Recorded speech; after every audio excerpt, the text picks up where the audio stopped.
General Asim Munir नए army chief के तौर पर जिम्मेदारियां संभाल ली। वजीर मुमलिकत बराए खारजा हिना रब्बानी घर का वफ्द के हमरा दौरा अफगानिस्तान। और सुनिएगा, ड्रामे में मनफी किरदार के लिए जेर बहस अदाकारा सवेरा नदीम की गुफ्तगू। ये BBC उर्दू सर्विस है। काशान अकमल से खबरें सुनिए। पाकिस्तान आर्मी के जनरल आसिम मुनीर ने चीफ ऑफ आर्मी स्टाफ के तौर पर जिम्मेदारियां संभाल ली हैं। कमान की तब्दीली की तकरीब GHQ रावलपिंडी में मुनक्किद हुई, जिससे खिताब करते हुए सबकदोश होने वाले army chief general Qamar Javed Bajwa ने पाकिस्तानी फौज के अफसरान और जवानों की कुर्बानियों को सराहा।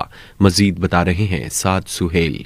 जनरल कमर जावेद बाजवा ने अपने अलविदाई खिताब में कहा कि पाकिस्तानी फौज ने महदूद वसाइल के बावजूद दहशतगर्दी और बैरूनी खतरात से पाकिस्तान को महफूज रखा है। उन्होंने कहा कि ये फौज लसानियत, रंग और नस्ल की तफरीक से बालातर होकर मुल्क के चप्पे चप्पे का दिफा करती है। जनरल कमर जावेद बाजवा ने इस मौके पर नए army chief general Asim Munir के लिए नेक तमन्नाओं का इजहार करते हुए कहा कि उनकी क़यादत में पाकिस्तानी फौज मजीद तरक्की करेगी। इससे कबल जनरल बाजवा ने गार्ड ऑफ ऑनर का मुआयना किया और उन्हें उनकी अपनी रेजिमेंट 16 बलोच ने सलामी पेश की।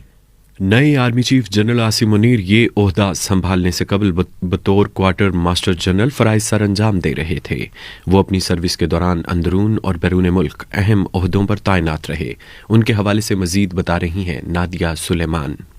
रावलपिंडी से ताल्लुक रखने वाले लेफ्टिनेंट जनरल आसिम मुनीर ने अपनी सर्विस का आगाज ऑफिसर्स ट्रेनिंग स्कूल मंगला के 17वें कोर्स से किया था, जिसके बाद उन्हें फ्रंटियर फोर्स रेजिमेंट की 23वीं बटालियन में कमीशन दिया गया था। बतौर लेफ्टिनेंट कर्नल आसिम मुनीर सऊदी अरब में भी तैनात रहे। उनकी अहम तैनाती सन 2017 में बतौर डायरेक्टर जनरल मिलिट्री इंटेलिजेंस थी, जिसके बाद सन 2018 में उन्हें लेफ्टिनेंट जनरल के ओहदे पर तरक्की दी गई। जनरल आसिम मुनीर लगभग 8 माह के लिए inter services intelligence agency ISI के सरबराह के तौर पर भी काम कर चुके हैं।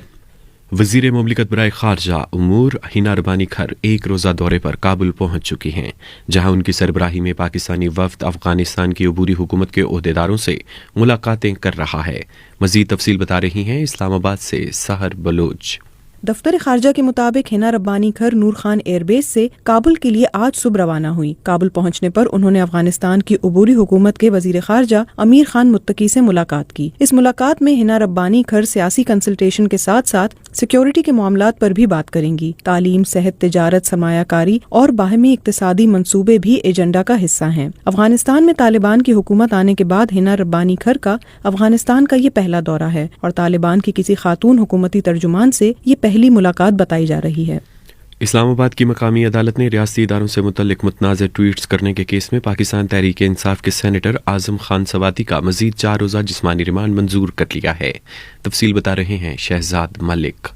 इस्लामाबाद के सीनियर सिविल जज मोहम्मद शब्बीर की अदालत में सेनेटर आजम सवाती के खिलाफ मुतनाज़ा ट्वीट्स के मुकदमे की समाअत हुई। FIA के वकील ने अदालत से सेनेटर के मजीद 6 दिन के जिस्मानी रिमांड की इस्तदा की और उनका मौक़िफ़ था कि उन्हें मोबाइल और ट्विटर अकाउंट्स के हवाले से मजीद तफ्तीश करनी है। अदालत ने प्रोसिक्यूटर की इस्तदा मंजूर कर ली। इसके अलावा मुलजम की पेशी से इस्तिस्ना की दरख्वास्त भी मंजूर करते हुए कहा गया कि आइंदा हुक्म तक आजम सवाती को अदालत में पेश न किया जाए।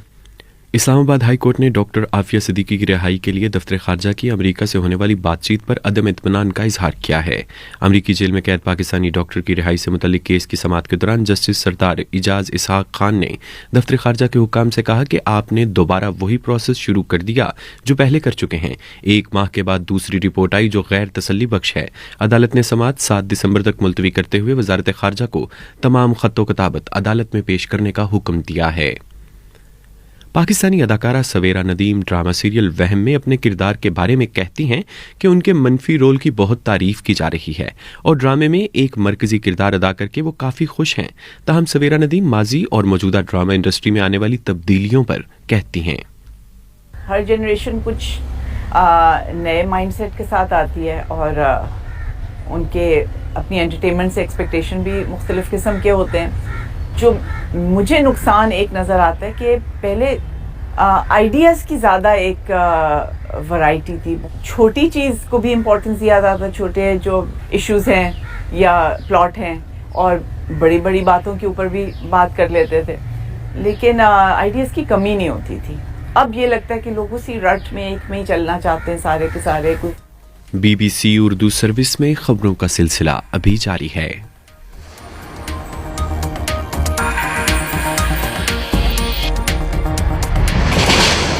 अस्सलामुअलैकुम सामाईन, इस न्यूज़ बुलेटिन को सुनने के लिए शुक्रिया। اس طرح کی ऑथेंटिक نیوز سننے کے لیے آپ ہمارے دوسرے چینل کو بھی سبسکرائب کر سکتے ہیں۔ اس کے لیے آپ اوپر دیے گئے آئی بٹن پر چینل کا نیم پہ کلک کر کے ریڈائریکٹ ہو سکتے ہیں، یا پھر ڈسکرپشن میں دیے گئے لنک پر کلک کر کے آپ اس چینل پر ریڈائریکٹ ہو سکتے ہیں۔ آپ اس چینل کو بھی سبسکرائب کیجیے اور ऑथेंटिक نیوز سنیے۔ شکریہ۔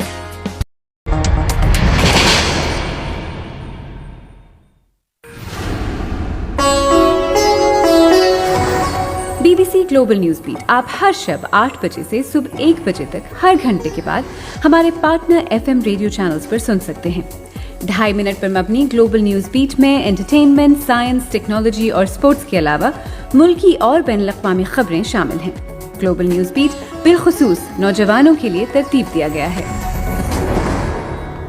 یہ خبریں آپ BBC اردو سروس سے سن رہے ہیں۔ نیٹو کے سیکرٹری جنرل جینس اسٹولٹنبرگ نے کہا ہے کہ وہ روس کی جارحیت کا مقابلہ کرنے کے لیے یوکرین کی بھرپور مدد جاری رکھیں گے۔ تفصیل بتا رہے ہیں دانش حسین۔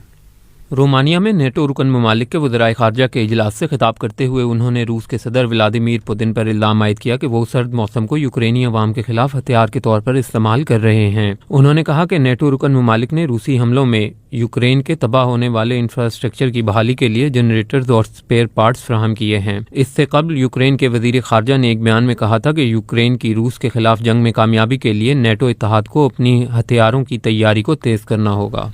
چین کی حکومت نے سخت کووڈ قوانین کے خلاف احتجاجی مظاہرے کرنے والوں کو خبردار کرتے ہوئے بیجنگ اور شنگھائی میں سیکورٹی فورس کو تعینات کر دیا ہے۔ تفصیل سنیے آسیہ انصر سے۔ چین نے سخت کووڈ قوانین کے خلاف ریلی نکالنے والے مظاہرین کو خبردار کیا ہے کہ انہیں ملکی قوانین کی پابندی کرنی ہوگی۔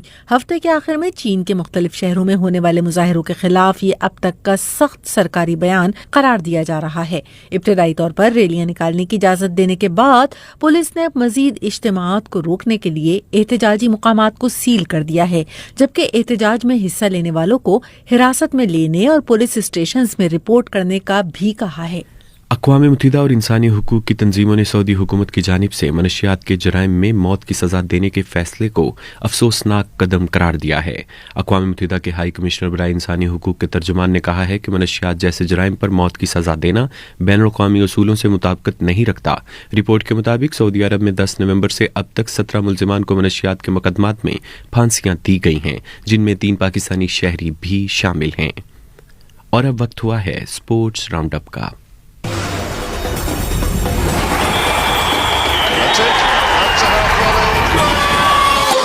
کھیلوں کی خبروں کے ساتھ میں ہوں عبدالرشید شکور۔ فٹ بال ورلڈ کپ میں آج 4 میچز کھیلے جائیں گے۔ رات 8 بجے ہالینڈ کا مقابلہ قطر سے ہوگا، جبکہ سینیگال کی ٹیم ایکواڈور کے مد مقابل ہوگی۔ اس گروپ میں ہالینڈ اور ایکواڈور کے 4 پوائنٹس ہیں، جبکہ سینیگال کے 3 پوائنٹس ہیں۔ رات 12 بجے انگلینڈ کا مقابلہ ویلز سے ہوگا، جبکہ ایران کی ٹیم امریکہ کا سامنا کرے گی۔ اس گروپ میں انگلینڈ 4 پوائنٹس کے ساتھ سر فہرست ہے۔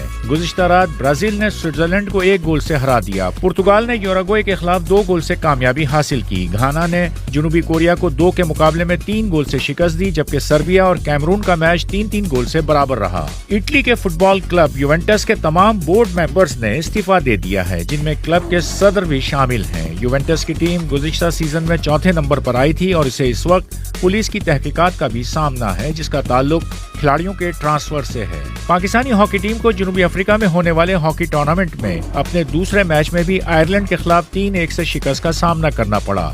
پہلے میچ میں پاکستان کو جنوبی افریقہ نے 2 کے مقابلے میں 6 گول سے ہرایا تھا، جو کسی بھی افریقی ٹیم کے خلاف پاکستان کی بدترین شکست ہے۔ پاکستان کے احسن رمضان ڈھاکہ میں ہونے والی سارک سنوکر چیمپئن شپ کے سیمی فائنل میں پہنچ گئے۔ کوارٹر فائنل میں انہوں نے افغانستان کے صالح محمد کو 1 کے مقابلے میں 5 فریم سے ہرا دیا۔ پاکستان کے بابر مسیح کو کوارٹر فائنل میں شکست ہو گئی۔ آسٹریلوی T20 لیگ بگ بیش کی ٹیم سڈنی نے پاکستانی لیگ اسپنر عثمان قادر سے معاہدہ کیا ہے۔ سڈنی کی ٹیم اس سے پہلے 3 غیر ملکی کرکٹرز ایلکس ہیلز، رائلے روسو اور افغانستان کے فضل حق فاروقی سے معاہدہ کر چکی ہے۔